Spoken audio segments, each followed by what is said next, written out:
ইতালির জেনেভায় ভাবগাম্ভীর্যের মধ্য দিয়ে পালিত হয় ঈদুল আজহার নামাজ।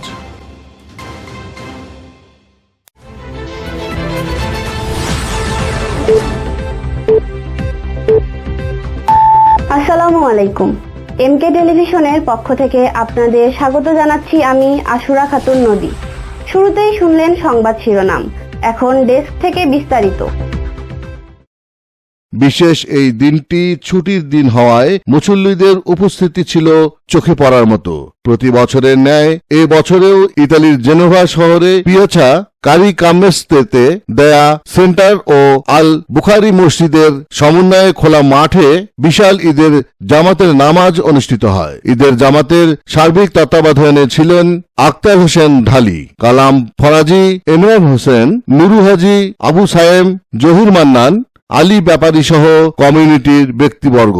আগামী বছরগুলোতেও একসঙ্গে সকলের জন্য নামাজ আদায় করতে পারে এই প্রত্যাশা ব্যক্ত করেন সকলেই। মধ্যপ্রাচ্যের দেশ সৌদি আরবের সাথে মিল রেখে এশিয়া ও ইউরোপের বিভিন্ন দেশে একসঙ্গে পালিত হয়েছে ঈদুল আজহার নামাজ। মুসল্লিদের উপস্থিতি দেখে মনে হচ্ছে যেন প্রতি জামাতেই একখণ্ড বাংলাদেশ। গ্রীষ্মের শুরুতেই চমৎকার আবহাওয়া। এবারও ইতালির বিভিন্ন স্থানে খোলা মাঠে ঈদের জামাতগুলোর নামাজ আদায় করতে পেরে আনন্দিত মুসল্লিগণ।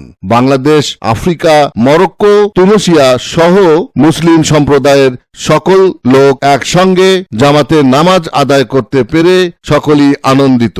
নামাজ শেষে কুরবানি দিতে অনেকেই ছুটে যান খামারগুলোতে। প্রবাসী থেকে ত্যাগের মহিমা কুরবানি দিতে পেরে অনেকেই আনন্দিত। নামাজ শেষে মুসল্লি উম্মাদ শান্তি কামনা করে দোয়া করা হয়।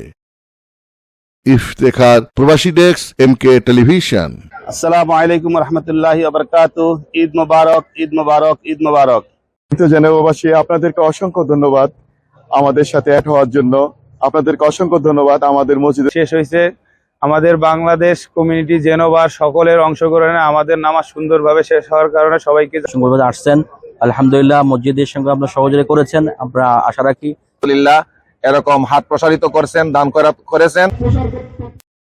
শেষ করছি এমকে টেলিভিশনের সংবাদ। এতক্ষণ সাথে থাকার জন্য সবাইকে অসংখ্য ধন্যবাদ।